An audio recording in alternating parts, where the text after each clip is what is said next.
Yes, International Women's Month is over. The events are done, the earnest advocacy videos have been archived, and comms teams everywhere have moved on to the next significant International Day. Women everywhere are, however, hoping that real strategy and action continues outside of the spotlight, that the commitment to invest in women, to accelerate progress, is not merely skin deep, and real steps are taken towards inspiring inclusion. So, on this episode of the X and Y Convos, we're asking the question, what will it take to elect her? Because what better way to accelerate progress than for women to have decision-making capacity at the highest level?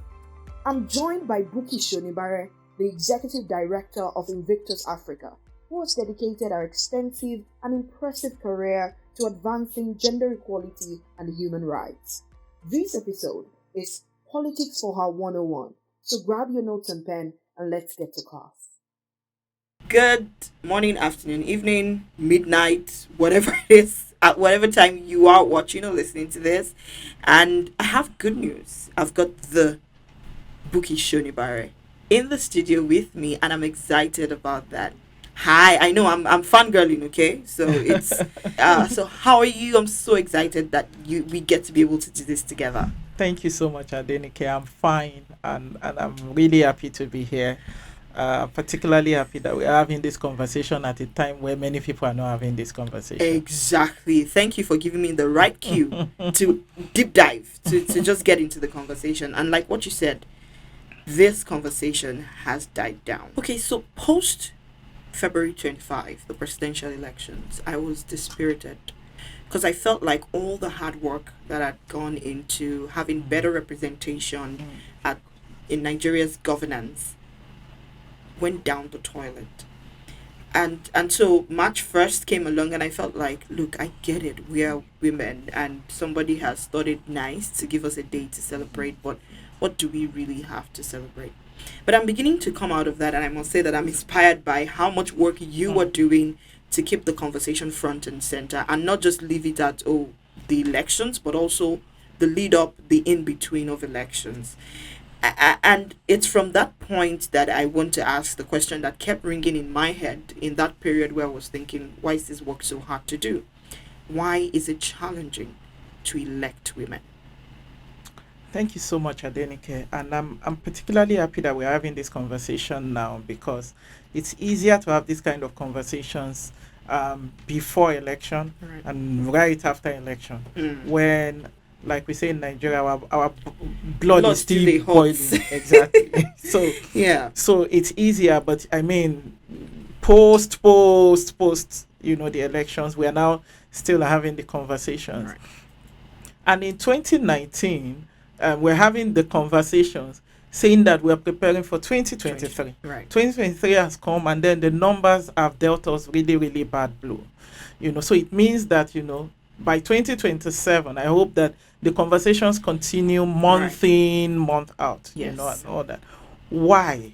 It's a question that came also to me, being passionate about women representation, when I saw that for the Senate, we went down from 7 down to 3.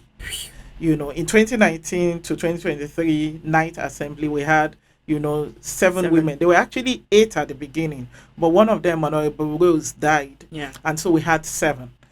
But coming from that abysmally low number, and in 2023, we then went down to 3. Yes. Although, in the House of Representatives, we actually went up. We went up, from 13 to 17. But the Senate is really, really discouraging. And so the question of why, I think one major way for us to look at the question of why is for us to look at the different phases of elections. Because each of those phases have peculiar challenges that impede women's entry into political leadership. Right. If we focus on the end result, which is the eventual elections and the outcome, we are forgetting what led up to that. And before I go into the 3 phases, let me start with one major 3. On a flight, I had an interesting conversation with Governor Soludo, and we're talking about, so I went to him and I was like, I need to see more women, and so we are going to disturb you with our data. We would rank your state. I showed him the ranking that we have done, and I told him that the state is not doing well. You know, and he said, I know you people, and all of that. And then he went down into the why from his own perspective. And interesting to hear that from a politician, from a male politician, from a politician that is a governor, who has the power, the influence to make sure that women are represented in his government. Yes. And he talked about three things. He said, see, in the hierarchy of power, where women are supposed to play, before we see that end result, there is the, acquisition of power. Yeah. There is the consolidation of power, and there is the utilization of power. He said at the point of acquiring power, if women don't enter at that point, women will not play in the second phase and then in the third phase. Right. And these three phases, tie into my real answer of the why. Yes. If you look at the electioneering process in Nigeria, we have that phase first where women indicate interest that they want to show. Yeah. That is where, there is that point of acquiring power, where you show that, you want I'm here, I want to, and all of that. But let's look at a lot of the impediment that even stop women from indicating interest that they want to acquire power. And for you to show that you want to acquire power, it means that you are joining the political parties, you are participating, you are active, you are paying your dues, you are, and all of that. And Governor Soludo said something. He said, if I'm not having women at the point where I'm trying to acquire power, you don't expect that I will just wake up one day and just he said, what happened to the men that worked with me to make sure that I get into power? And as a governor, where he has power is in the appointment of women. But he said, when I have sea of men who have worked with me, who I can call at 3 a.m., automatically my mind goes to them. It doesn't make them less qualified because they are men. That women are also as qualified as but there are now more things that we need to put into consideration in saying that it is the man I would go for. Right. So first, that point of acquiring power, which is where women are indicating interest. There are specific challenges at that point. You look at all of these things that we talk about, those social economic factors, those psychographical factors, where we believe that based on the traits of women, based on their behaviors, their interests, their psychological makeup and all of that, they should not. So those factors impede women in their mind themselves, and also prevent people who should give women that opportunity to be able to enter. The second point in terms of our electioneering is where we now do the party primaries. Right. The party primaries in Nigeria is a negotiated effort where people literally, and let's say it as it is, people literally pay delegates. It's transactional. It's dollar transaction, by the way, because Naira does not even seem to do justice. Exactly. And we know these things, Adenike. Yes. Women don't have that kind of money, that kind of financial power, and which is where socioeconomic factors then pin into this phase. Right. Not just socioeconomic power issues, even sociocultural issues. You go to areas like the Southeast, for instance, where we still have issues with women owning land. And so how do you then expect the person to be able to have the economical and financial wherewithal to be able to play in that second phase? That is if we even agree that the delegate system, which is a transactional system, is a good way of. And then it is at that point where you now begin to see that women fall. That's a peculiar challenge. The third and the final point is now the point where there's now general elections. At the point of doing the general elections, you find the problem of what started from the delegate point, where you want to make sure that the people that you paid in dollars, are still the ones voting. So we have that main challenge, those three levels. So, and let me close my thought by saying that based on that point Governor Soludo made, if women are not entering at the point of acquiring power, they will not be there where you are now consolidating your power. And they will not be there where you are now on the seat and you are utilizing your power. Interesting. You know what I feel like saying? Welcome to Gender in Elections 101. because really, so it sounds all well and good to say, oh, women are not elected, but this is it. This is how to think about it in these three phases.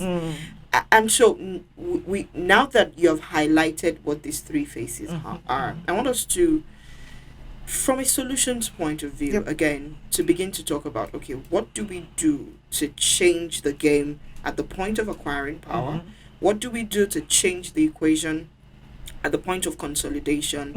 And what do we need to do at the final point, which is where everybody is aware and everybody's looking, the point of power utilization? What needs to change? Both, and I like to do this when we're having these conversations.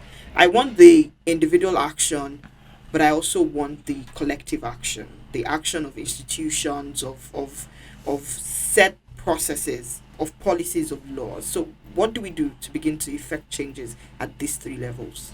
I'll look at it from the demand and supply perspective.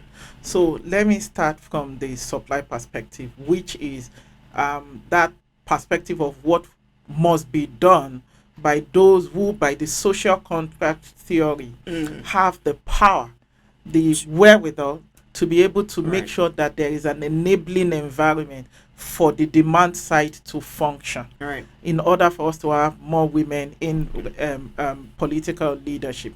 So in terms of the supply side, which basically are the duty bearers, the government in this regard, which is where the point of laws and policy. Thank you. A lot of times we talk about laws and policies as if it's the silver bullet. Thank you, because I literally have that in my notes. Like as if once you put this in place, everything is done. Yeah. No. We live in a deeply patriarchal society where if you put, no matter how favorable the laws and policies are, if you put it within our system with the negative social norms, the negative gender norms, they are not going to work.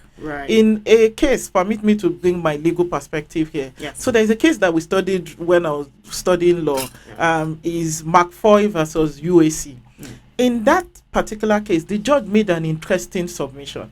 He said that you can't place something on nothing and expect it to stand. So you can't place your laws and policies on a disenabling environment and expect it to work. So it means that the first thing we must do is to use a gender transformative approach to deal with the root causes. The root causes of having people like, for instance, Honorable Kazaure, who came to the house once and said that we must not give women too much power. Women that are already controlling us in the bedroom and in the kitchen, if we give them power in this house... And it was okay for him to say that. It was okay. And people were laughing. People were laughing. It tells you that there is a deep problem. There is a deep social norm, gender norms, negative at that, that believe that women should not have power. If we don't deal with such minds, there is no laws and policies that you will place in that system that will work. So I think that is first a gender transformative approach. But the second is now the perspective of laws and policies. And boy, Nick, I can go on and on, but I won't go on and on.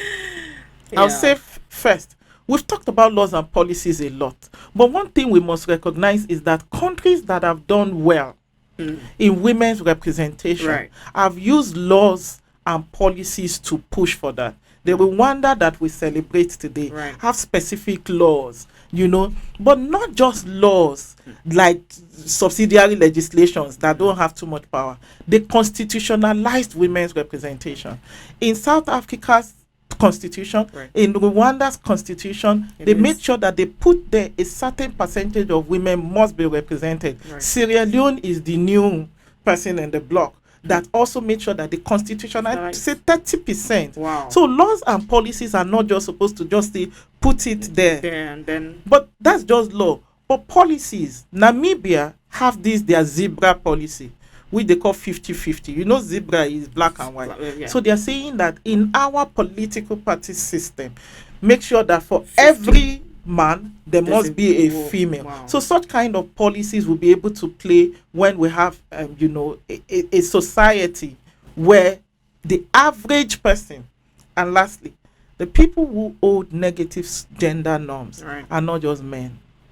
Absolutely. I think it's important to re-emphasize that. Can you say that again, just to nail it down? The people who are custodians of gender norms, negative social norms that impede women's representation are not just men. Thank you. They are also women, which is why I usually argue that yes, let's increase women's representation, for instance, in the parliament, so that, for instance, they can vote for bills that favor women. Yes. But what tells you that all of the women will vote for those bills? Gender and equal opportunity bills is one bill that we have been fighting. Nigeria is a party to the CEDAW. CEDAW, that's the Convention on the Elimination of All Forms of Discrimination against Women. Yes. 1979. You know, but one of the set of people that stand against it are also women. Why? Because women themselves also own their intrinsic biases. Absolutely. There are women who, for instance, don't believe in abortion laws, for instance. There are women who don't believe, for instance, in laws that, whatever laws.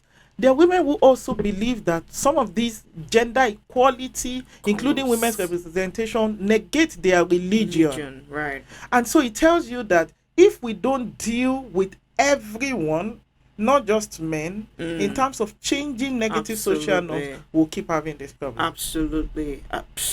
Wow. You've kind of just touched on almost every point and nailed it down to say, look, this is the way to shift it. I like to deal with what I consider to be my constituency, which is media. And I raise media because of narrative and how much power the media, and by media I mean all inclusive, from entertainment to art, to the news and journalism and reporting, and how they have contributed to what we see today and how they can contribute to turning it around.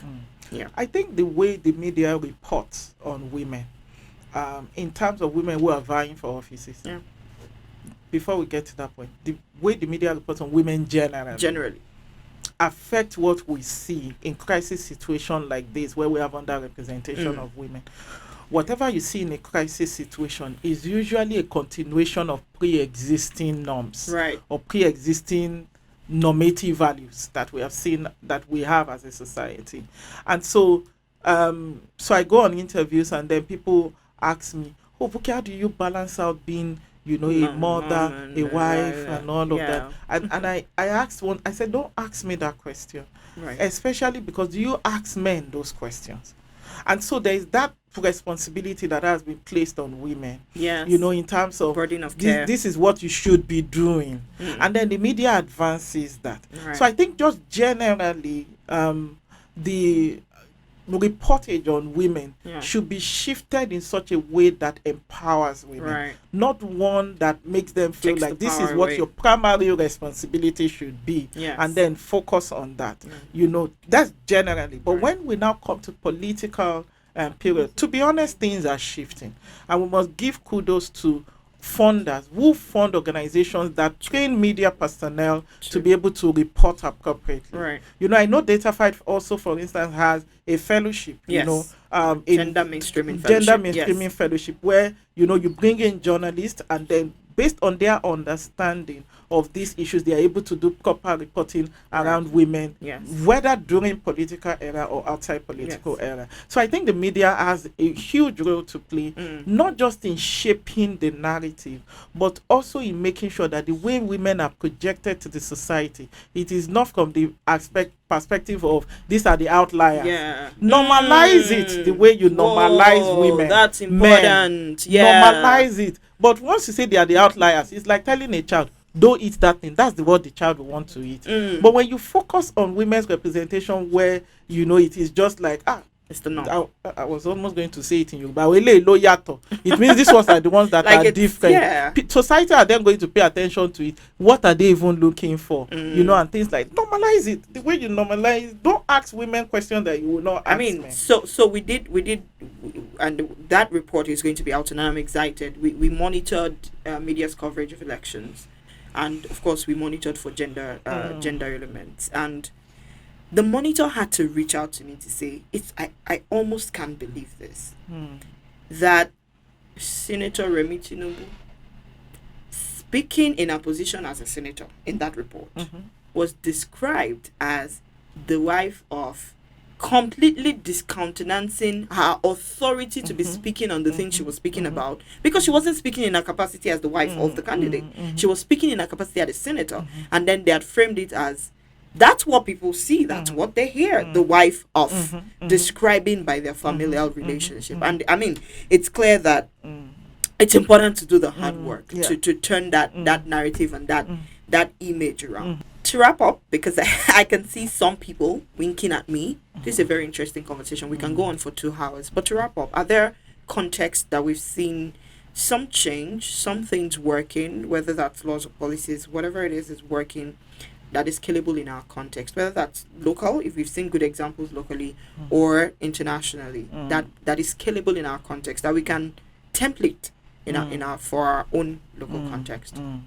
I think, one thing that has worked everywhere, that we must not feel bad if we adopt it, is the reserved seat approach. The reserved seat mainly is a temporary special measure. So in international law, we call it temporary special measure. And I think because people didn't have a good understanding of what the reserved seat is, some people kicked against it, even people within the civil society, because it is seen as is a quota system. So it's token. So why don't let us fight for it? We've been fighting for it since the generations of my great grandmother. We are still at 3 out of 109. Phew. So guys, we have to change the way we are doing things. So for me, every country that have done well, that we envy today, going from South Africa, from Burundi, all of these countries. I can't believe Burundi is doing better. Even Burundi is doing better. Sudan is doing better. Nigeria ranks 184 out of 193, according to Interparliamentarian Union, in terms of women representation in parliament. That's to give you an idea of the countries that were up there. But the point really is the fact that every country that we celebrate today uses reserved seats.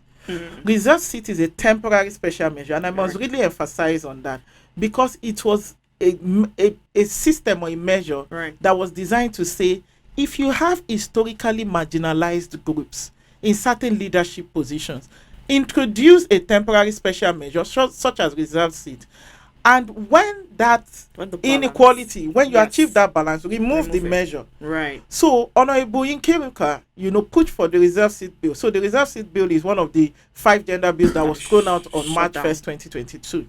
Is to say that, let's put a reserved seat, and I can go through the numbers, but because we are rounding up by one, at the Senate, House, and State Houses of Assembly, to make sure that certain seats are reserved for women, so that we can balance out. I think if you have the numbers, we're happy to hear it, because I think people need to know. There's a lot of confusion around what those gender bills were. And for me, the pain point was it got some bites in national newspaper, but at the local level, people didn't even know the bills were shut down. So I mean, let's talk about it. It's okay, we're wrapping up. This is important. Okay. So the idea, first, let me start with Rwanda. Rwanda, for instance, in their 2003 constitution, reserves 30% seats. South Africa has 50%. You have Sierra Leone. Sierra Leone has 30%. They just did theirs in December of 2022. You have Burundi reserves 30%. You have Djibouti reserve 25%. You have Eswatini, which was former Swaziland, reserve 30%. Guinea, 30%. Niger, 25%. Just as I'm reading out this number, think of the fact that Nigeria is currently at 2.8% at the Senate and 4.7% at the House of Reps and 5.6% at State Houses of Assembly. Now think of these numbers that have been really now. The lowest so far has been 25%. Niger 25%, Somalia 30%. You have South Sudan 25%, Tanzania 30%, Kenya 47 out of their 350. Bottom line is every country that we celebrate today reserves seats. But please permit me to quickly say that the reserved seats bill, which was pushed for by Honorable Nkiruka, as well as Honorable Femi Gbajabiamila, was to say that let's reserve certain number of seats for women so that we can block that. Reserved seats bill is not just for women.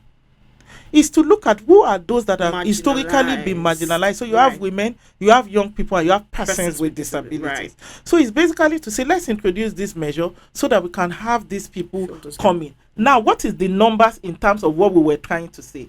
The reserve seat bill basically says that let us amend sections 48, 49, and 91 of the Constitution, such that when we amend it, it will provide for section 48. It says that let's provide for a composition of a Senate that 3 senators should come from each state and 1 from the Federal Capital Territory. Right. Now, if you have 3 out of each state, 3 women out of each state, multiply it by 36 states, and then 1 out of. So we're then saying that with that, we'll be able to have reserved seat for 111 women. So basically saying that 1 additional senator for each state and the Federal Capital. So we're not Territory. even. It's not like we're taking a seat away. It's just adding another seat. Adenike, guess what the number is? 37. 37. If we pick one woman from each state, that's 36. Federal Capital Territory, 37. Reserve 37 for us out of 109. Where people were arguing, so it means even the remaining women will still contest for it. But guess what? Even when women contest for it at the Senate, is it not just 3? Yes. Let's even say it's just 3. And you add it to that 37. Isn't that 40? 40 out of 107.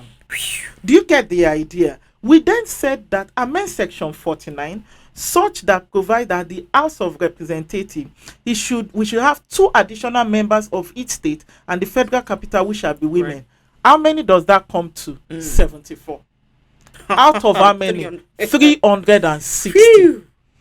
If that was done, and we had, that we have 17 women, add 74 to 17. It's still Please, not mathematicians. That is like 91. Out it's of still 360. And then we then said that this brings the total to 111. Then we said that the state houses of assembly, let's never forget state houses of assembly, that the bill proposes an extra 108 seats, especially for women, through additional of 1 female member from each of the 3 senatorial districts in the 36 states. How many are the state houses of assembly seats that we have? 993.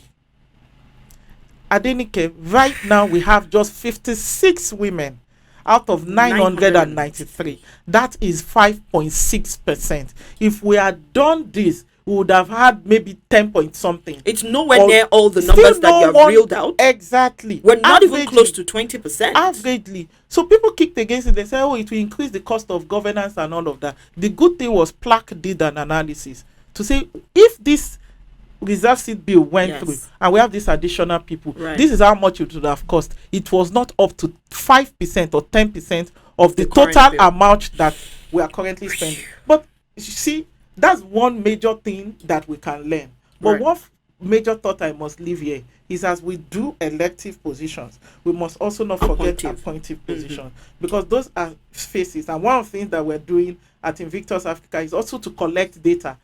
Even children's parliament, we have those. Yes. Youth parliament. Yes. How many girls are being represented there? The figures are not looking good. We are collecting data on certain number of secondary schools to see how many girls are class captains. Interesting. Yeah. It will shock you what the number is beginning to look like. We are sampling 100 schools. Out of those 100 schools, so far we've not gotten good numbers.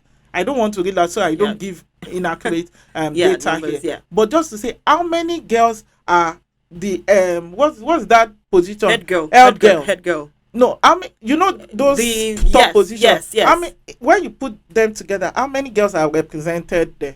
Head girl will always be a girl. But there is social prefect, there is head boy, there is whatever. How many girls? So you realize that it is not what we see at the Senate. It's representative. It starts from, we are collecting for children's parliament. How many girls are in children's parliament?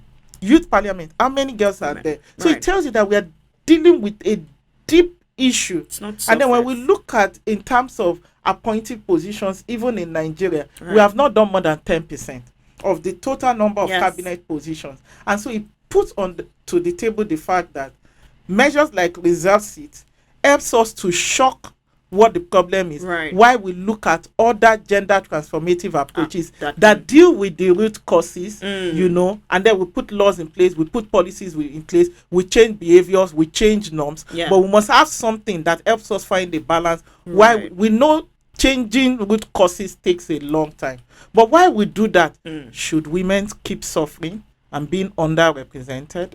No. Wow.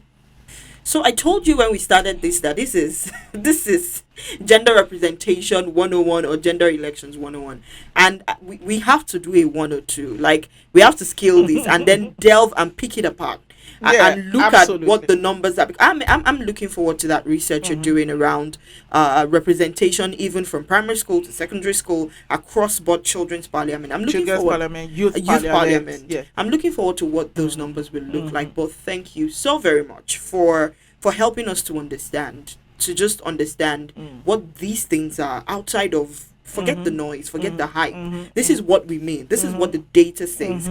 Thank you. Thank you so much, Adenike. I had a good time. I'm glad you did. That means I can get her back here. This is my space. This is where this is the kind of conversations that I enjoy. So that means we'll be able to get her back here for 102, or should we scale that to 202? Like, let's do 102 first. Let's finish all the one before we go to the 2. Thank you so very much. I look forward to talking to you guys again or sharing with you guys again very soon.